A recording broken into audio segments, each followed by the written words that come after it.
கோணங்களுக்கு உங்களை மீண்டும் வரவேற்கின்றேன். ஒடுக்கப்பட்டு கொண்டிருக்கக்கூடிய இந்த சமூகத்தினுடைய கீழ்நிலையிலிருந்து தற்பொழுது தன்னுடைய உரிமைகளை நீதிமன்ற படிகளின் மூலமாக மீட்டு எடுத்துக் கொண்டிருக்கக்கூடிய பிரித்திகா யாசினி நம்மோடு இணைந்திருக்கின்றார். ஒரு திருநங்கையாக பல்வேறு சிரமங்களுக்கு மத்தியில் வெற்றி பெற்ற ஒரு முன்மாதிரியாக நமக்கு முன் காட்சி தரும் பிரித்திகாவிடம் உங்களிடம் செல்வதற்கு முன்பாக, திருநங்கைகளுக்கான உரிமைகள் படிப்படியாக வழங்கப்பட்டன. பல்வேறு காலகட்டங்களிலும் அவர்களுக்கான உரிமைகள் வழங்கப்பட்டு கொண்டிருக்கின்றன. அவர்களுடைய சட்டம் அவர்களை எப்படி அங்கீகரிக்கின்றது என்பது குறித்து தற்பொழுது பார்க்கலாம். திருநங்கைகள் வழக்கு ஒன்று தொடரப்பட்டது. அதாவது 3ஆம் பாலினமாக அங்கீகரிக்க கோரி தேசிய சட்டப்பணிகள் ஆணையக்குழு வழக்கு தொடர்ந்தது திருநங்கைகளை அங்கீகரிக்க. அதனுடைய தொடர்ச்சியாக 2014ஆம் ஆண்டு ஏப்ரல் மாதத்தில் திருநங்கைகளை 3ஆம் பாலினமாக உச்சநீதிமன்றம் அங்கீகரித்து தீர்ப்பு வழங்கியது. அதன்படியான ஒரு சட்ட திருத்தத்தையும் மேற்கொள்ள அவர்கள் வலியுறுத்தி இருந்தனர். இந்திய குற்றவியல் சட்டம் 377வது பிரிவுக்கு எதிராக இந்த விஷயம் பயன்படுத்தப்படுகின்றது. சமூக பொருளாதார நிலை திருப்திகரமாக இல்லை என்றும் அப்பொழுது கவலை தெரிவிக்கப்பட்டிருந்தது. சமூக பொருளாதாரத்தில் திருநங்கைகள் மிகவும் பின்தங்கி இருப்பதாகவும் கவலை தெரிவிக்கப்பட்டது. வாக்காளர் அட்டை, பாஸ்போர்ட் மற்றும் ஓட்டுநர் உரிமம் ஆகியவற்றை வழங்க உத்தரவு பிறப்பிக்கப்பட்டது. அதுவரை ஆண் மற்றும் பெண் என்ற 2 பாலின வகைகளுக்கு மட்டுமே வழங்கப்பட்டிருந்த நிலை மாறி 3ஆம் பாலினத்திற்கும் வழங்க வேண்டும் என்று அந்த உத்தரவு இருந்தது. சமூகத்தில் பின்தங்கியவர்களாக கருதி கல்வி வேலை வாய்ப்புகளில் அவர்களுக்கு இடஒதுக்கீடு வழங்க வேண்டும் என்றும் அப்பொழுது அந்த உத்தரவில் பரிந்துரையில் தெரிவிக்கப்பட்டிருந்தது. நேபாளம், பாகிஸ்தான், வங்கதேசம் போன்ற தெற்காசியாவின் மற்ற நாடுகளில் கூட 3ஆம் பாலினம் ஏற்றுக்கொள்ளப்பட்டிருப்பதையும் அப்பொழுது சுட்டிக்காட்டப்பட்டிருந்தது. ஒரு மிகப்பெரிய வெற்றியாக நான் முன்பே பதிவு செய்ததை போல இது மற்றவர்களுக்கும் ஒரு முன்னுதாரணமான வெற்றியாக இதை நாம் பார்க்கக்கூடிய ஒரு நிலைதான். இந்த நிலையில ஒரு பாலின பாகுபாட்டால் ஒரு மிகவும் புறக்கணிப்பிற்குள்ளான ஒரு சமூகமாக இருக்கின்றது திருநங்கைகள் சமூகம். இன்றளவும் தொடர்ச்சியாக நாம் சாலைகளிலும் அல்லது ரயில் நிலையங்களிலும் பார்க்கின்ற ஒரு சூழல் தான் இருக்கின்றது. அங்கிருந்து பிரித்திகா ஒரு மிகப்பெரிய வெற்றியை பெற்றிருக்கிறார். உங்களுடைய கருத்து? அதான் நான் ஏற்கனவே சொன்ன மாதிரி தான். ஏன்னா இந்த சொசைட்டிக்கு அவேர்னஸ் கிடையாது, திருநங்கைகளை பற்றின முழு புரிதல் கிடையாது. ஏன்னா இப்போ பேசிக்காகவே பார்த்தீங்கன்னா மோஸ்ட்லி வந்து திருநங்கைகளில் வந்து பேரண்ட்ஸ் வந்து சப்போர்ட் பண்ணாதனால தான் அவங்க வீட்டை விட்டு வெளியே வராங்க. தென் 70-90% அப்படி தான் பேரண்ட்ஸ் இருக்காங்க. ஸோ அந்த ஒரு சுச்சுவேஷனில் இந்த திருநங்கைகள் என்ன பண்ணுறாங்க, வீட்டை விட்டு வெளியே வந்து தன்னுடைய திருநங்கைகள் சமுதாயத்தோடு இணைகிறாங்க. ஸோ அப்போ அவங்க எல்லா வகையிலும் புறக்கணிக்கப்படுறாங்க. ஸோ பொருளாதார ரீதியாகவும் மன ரீதியாகவும் மன உளைச்சலுக்கு இந்த மாதிரி பிரச்சனைகளுக்கு ஆளாகிறாங்க. ஸோ இந்த சுச்சுவேஷனில் தான் எல்லா ஒரு திருநங்கைகளோட லைஃப்பும் ரன் ஆகிட்டு இருக்கு. ஸோ அப்படிங்கிற பட்சத்தில் அதே வலிகள் வேதனைகள் அனைத்தையும் நானும் அனுபவிச்சிருக்கேன்.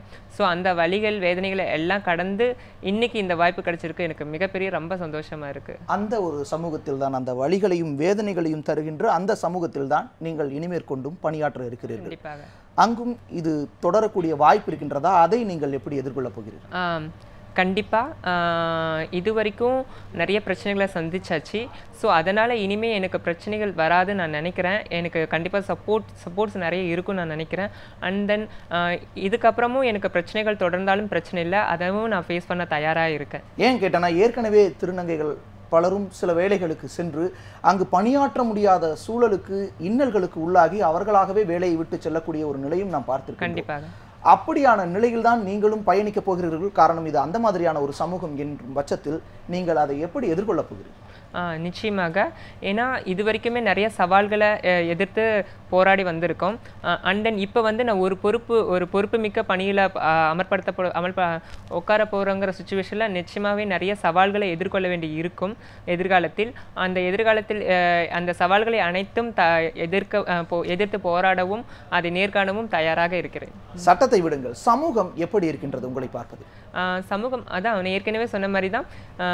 கிட்டத்தட்ட பார்த்தீங்கன்னா ஒரு 2-3 இயர்ஸ் பேக்ல இருந்து தான் டிரான்ஜெண்டர்ஸை பற்றின அவேர்னஸ் கொஞ்சமாவது வளர்ந்துட்டு வந்துட்டு இருக்கு. இதுக்கு முன்னாடி இப்போ ரொம்ப கம்மி டிரான்ஜெண்டர்ஸ் பற்றின அவேர்னஸ்.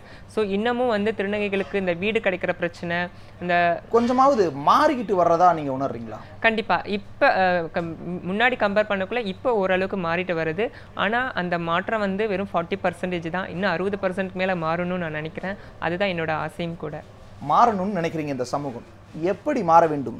உங்களுடைய பரிந்துரைகள் என்னவா இருக்கும் இந்த சமூகத்தை மாத்துறதுக்கான பரிந்துரை? நிச்சயமா இந்த சமூகத்தோட பார்வை வந்து திருநங்கைகள் மீதான பார்வை மாறணும்னா அதுக்கு முக்கியமா இந்த திருநங்கைகளுக்கு கல்வி வேலைவாய்ப்பில் இடஒதுக்கீடுன்னு அந்த சட்டம் கொண்டு வந்தாங்களே, அதை கண்டிப்பாக அமல்படுத்தினால் மட்டுமே தான் அது கூடிய சீக்கிரத்தில் இன்னும் மாறும்.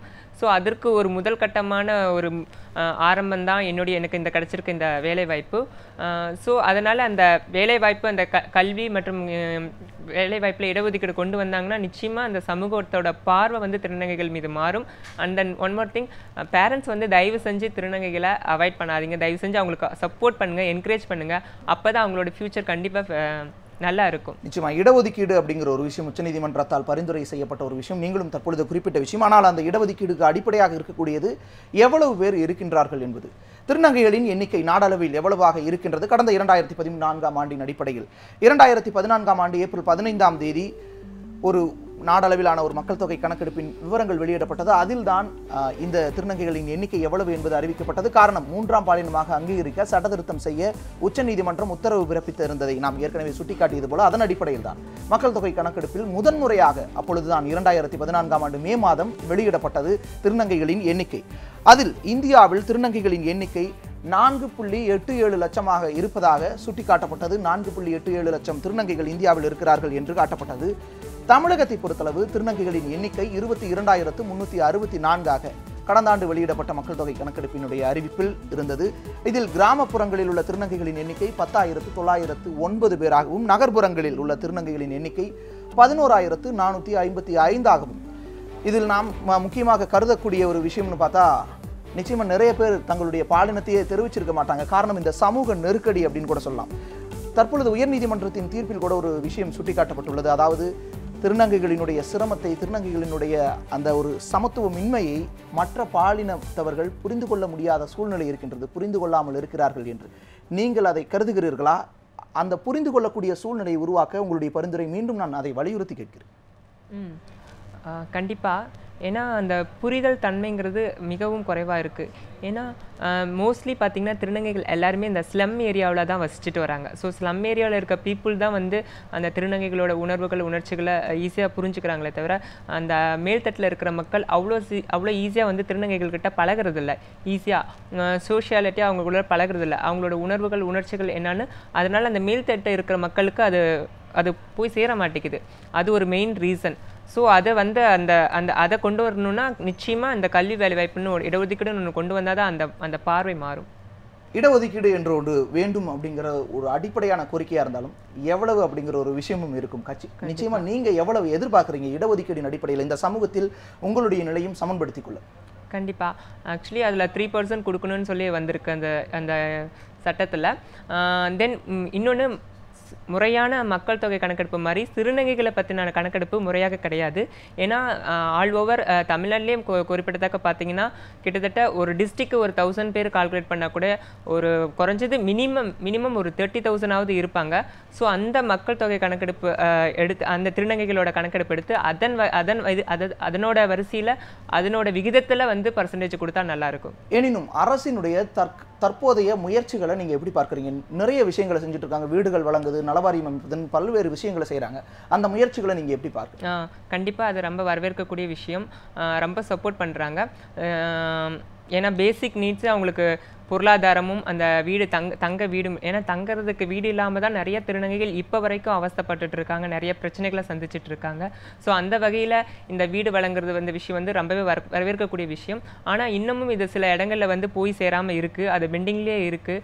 ஸோ அந்த பெண்டிங் இல்லாமல் அதை கூடிய சீக்கிரத்தில் அந்த திருநங்கைகளுக்கு அந்த வீடு வழங்கும் முயற்சியை மேற்கொண்டாங்கன்னா அது ரொம்ப நல்லா இருக்கும். ஏன்னா அவங்களுக்கு வந்து அந்த தேவைகள் உடனடியாக பூர்த்தி ஆக வேண்டிய சூழ்நிலையில் அவங்க இருக்காங்க. நிகழ்ச்சியோட நிறைவு பகுதிக்கு வந்துட்டோம். உங்களை மாதிரியே சமூகத்தில் பின்தங்கி இருக்கின்ற திருநங்கைகளுக்கு நீங்கள் என்ன சொல்ல விரும்புகிறீர்கள்? கண்டிப்பாக என்ன மாதிரி பின்தங்கி இருக்கிற திருநங்கைகளுக்கு நான் சொல்ல விரும்புவது என்னவென்றால், இதுவரைக்கும் திருநங்கைகள் கடந்து வந்த பாதை வேறு. அது வந்து அவங்கள நான் குத்த சொல்ல முடியாது. காரணம் அவங்களுடைய சூழ்நிலை, அவங்களுடைய புரிதல் இல்லாமல், அவங்களுடைய பேரண்ட்ஸை ஏற்றுக்காமல், இந்த சமூக புறக்கணிப்புனால அவங்களுடைய வே வந்து டிஃப்ரெண்ட்டாக இருந்தது. ஃபார் எக்ஸாம்பிளுக்கு இந்த ப்ராஸ்டியூஷன் அண்ட் தென் பெக்கிங் இந்த மாதிரி வேல இருந்தது. இனி வரக்கூடிய திருநங்கைகளுக்கு நான் ஒரு முன்னுதாரணமாக இருப்பேங்கிறது எனக்கு நம்பிக்கையாக இருக்குது. ஏன்னா இந்த வேலை வாய்ப்பு கிடைச்சதற்கு மூலமாக நிச்சயமாக அந்த சொசைட்டியோட வியூ மாறும். அண்ட் தென் இனி வரக்கூடிய யங் டிரான்ஜெண்டர்ஸ்க்கு வந்து கண்டிப்பாக ஒரு ஹோப் இருக்கும். நாமளும் முயற்சி பண்ணால் நமக்கும் இந்த ஆப்பர்ச்சுனிட்டிஸ் கிடைக்கும் அப்படிங்கிற ஒரு நம்பிக்கை இருக்கும். ஸோ அதனால் இனி வரக்கூடிய திருநங்கைகளோட வாழ்க்கை பிரகாசமாக இருக்கணும்னு நான் நம்புகிறேன். உங்களுடைய வருகைக்கு மிக்க நன்றி. வந்து பல்வேறு கருத்துக்களை பகிர்ந்து கொண்டமைக்கும் உங்களுடைய வெற்றி இது தொடக்கமாக மட்டுமே இருக்கட்டும். வாழ்த்துக்கள். இன்னும் பெரிய வெற்றிகளை எல்லாம் பெற.